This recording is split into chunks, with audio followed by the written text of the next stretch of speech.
Good morning, everyone. Why don't you jazz up your Thanksgiving dinner this year with traditional dishes with a New Orleans twist? Our resident Bon Vivant, Sean O'Keefe, is here to show us how to add just a touch of the Big Easy to our Thanksgiving meals. Yes, nice.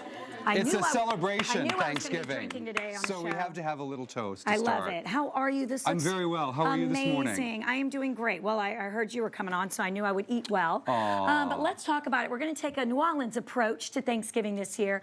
What are some of the more notable traditions from that part of the country? I have no idea. You don't? No, I do. Actually, I do. I was like, well, you sure whipped up something that looks good. I'm Canadian. First off. Right. And when I was first moved to this country, I just didn't go back to Canada. I used to go to New Orleans 2 or 3 times a year.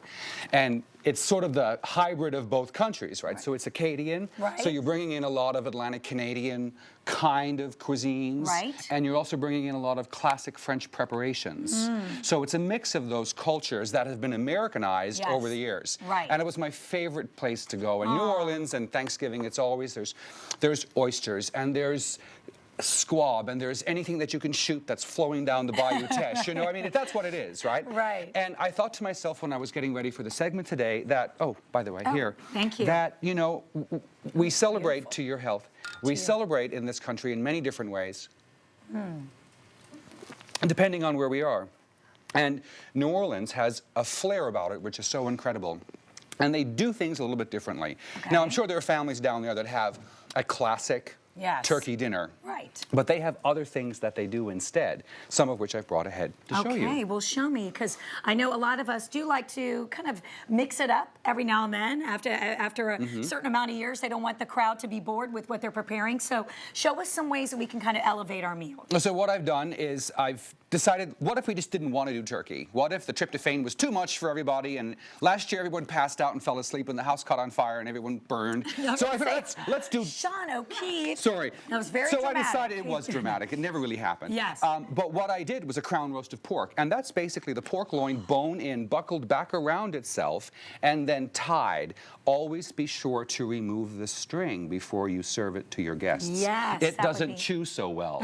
I would imagine. But the typical crown roast of pork, buckled back around itself, and it's called a crown roast of pork because it gives the illusion of a king's crown with all of the bones that are coming out. Yes, this was a 6-pound roast of pork. It cooks at 375 degrees covered for 2.5 hours. Take the top off and you're done. And that's it. And that's it. You can also make it a little more New Orleans here. Oyster stuffing would go in the middle, which is really a nice presentation for that. But for here, what I did is I did a little bit of sauteed apples with poblano chilies, and then some of my honey from the backyard.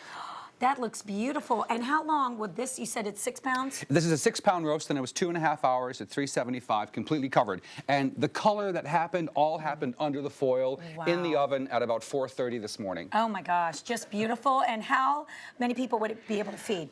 Well, you've got 1 bone per person, and this is a 1, 2, 3, 4, 5, 6, 7, 8, 9, 10 bones, so 10 people. But typically, if you're going to be serving maybe something else, that might work. It depends on how many people, It depends on how many people, and there are people that don't like pork and like pork, so I always like to offer it as an option at Thanksgiving because it's nice to do an alternative protein. Yes. And sometimes people will do a salmon, and I think the crown roast of pork just has a special presentation to it. It looks very elegant. I like the shoes. And the little frillies, they add a little bit of look to it. They're so cute. Okay, what is this? It's to die for. So this is something that I really love to make. So sweet potatoes are something that Americans love. I'm sorry, I'm diving all year round. I have a fork for you on the other side. Sorry about that. Come on, why would you do that to me? And sweet potatoes and potatoes always go. And do you have both, or do you have one, or do you have a scallop? We do both. So what I did is I combined everything all together. So this is a scallop sweet potato with sharp English cheddar.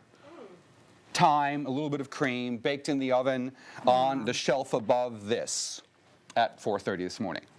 I'm going to push the 4:30 thing because I was up early this morning for this one. Love you. It was fun. That is amazing. It's simple. It's just sliced, warmed cream, warm up a little bit of thyme in the cream when you're doing it, pour it all over a layer with salt and pepper, and then finish with a sharp English cheddar, and you're done. You guys, incredible. Okay, next up. I'm Okay. excited about this. You know, I've never had it. I've never had this. It's really good. It's really good. And in classic French food preparations, the sign of a talented chef was the ability to be able to debone an animal and then reassemble it as if it still looked like it had the bone in it. What? So you would have classic French dishes like a ballantine, where the entire chicken was deboned, laid out, pounded, stuffed, rolled, and then put back in. So what they do when they make the turducken is they take the bones out of a turkey, out of a duck, and out of a chicken. So it's a turkey with sausage stuffing, stuffed with a duck with sausage stuffing, stuffed with a chicken with cornbread stuffing. I can't even keep track, but it looks amazing. It's really good. It's really good. This seems like it would be really tough to make. Oh, yeah. You know what? It is very tough to make, which is why I went to the Cajun meat market and just bought one. You did? I did. Of course I did. I mean, I'm talented, but Yes. I am not that talented. And you didn't want to have to get up at like 3 a.m. So you're already getting up Oh, at no, 4. I went by there yesterday. There was a line out the door. They had all of the New Orleans-style dinners and prepared meats ready to go. And I'm just like, you know what? I've liked this for years. I've never prepared one for you. So I figured I'd just go and see them. It's just on Roswell Road. Okay. Picked it up, and there you go. That looks amazing. And then we're going to shift We're over going to keep going here. down this way. Now I'm going to put you to Wait, work. I got my fork. Yes. All right, so there are two things that everybody loves to have on Thanksgiving, in my opinion. Yes. And I wanted to jazz them up a little bit differently so they weren't so pedestrian. Right. You know what I mean? Yes. So this is just a sauteed green bean. It's got some garlic. It's got a little shallot and some mushrooms. Smells so good. All right, and then what I'm going to do, take out my... Whoa. You have two different ways of doing this, right? So you can do it where you don't burn off the alcohol, or you can do it, careful, or you can do it when you burn off the alcohol, depending on how you like the children. So you just basically saute the green beans. That little bit of flame burns off. When the flame is gone, the alcohol is gone from the vodka, but the flavor is still there. Oh, my gosh. And then you're just going to finish that with a little bit of green onion and some chopped Italian parsley. Right? What? Just give it a little... Sean, Another that little was shake. very impressive. It's not about how it tastes, it's about how it looks while you're cooking it. And I'm just going to saute that one more time, and then we're just going to put that right in that bowl there. And then that's your green bean dish. That's the green beans. And then this? something fresh and cranberry, right? Okay. So this is clementines. I love them. They're seasonal. They look Yes. beautiful on the table, even as garnish. What I've done is I've taken 3 in a food processor and ground them up. Okay? Got it. And I'm going to put a whole bunch of fresh cranberries in there. Love it. And this isn't, you know, everybody likes, someone likes stewed cranberries with, Yes. you know, the cinnamon and all that stuff in it. And some people just can't figure out how much to take unless the rings are still on the jelly that you get from the can. Yeah. This is a much different version of it. Okay, so again, clementines, which tend to be a little bitter. They're Yes. sweet, but they're not going to sweeten up that cranberry. Is this your own And then honey? I'm just going to put about 1/4 cup of the honey from the bees in the backyard into there. Yes, because we all have beehives that we get. Don't we But- all have bee? Well, What do you mean we don't all have no, beehives? I don't know if you know that. Can you That's- hit the pulse button for me a couple of times? Yes. Okay, stop. Do it again. Stop. Do it again. Stop. Do it again. Stop. Do it again. And you can tell And you're who's done. eating out this Thanksgiving. Okay. And then All right. you can take a look. It's yum. really fresh. I wish I had. Oh, wait. We do. I do. You do. Excuse me for a Dump them. second. Dump them. All right. Thank you very Sean, much. Do it. And Get it then out of there. what you I do can't is handle this. This is you just- amazing. you pull that back into the little dish. It's fresh. It's very colorful.